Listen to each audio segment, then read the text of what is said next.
يا صديق الروح، إن الطريق إلى الله ليس طريقا مفروشا بالراحة، بل هو طريق يربي القلب قبل أن يريحه. أحيانا يبتليك الله ليعيد ترتيبك، يكسرك ليطهرك، يبعد عنك شيئا لتحسن النظر إلى شيء أجمل. لا تقلق من الأيام التي تشعر فيها بأنك وحيد، ففي الخفاء هناك رحمة تكتب لك، وأقدار تهيأ، وأبواب ستفتح حين تظن أن كل شيء أغلق. تعلم أن تصبر، فالصبر ليس ضعفا، بل ثقة بأن الله أدرى بما لا ندركه نحن.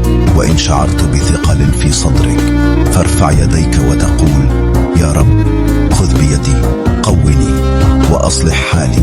فالله لا يخذل قلبا ناداه، ولا يترك عبدا رجاه، ولا يرد دمعة نزلت خوفا منه أو شوقا إليه.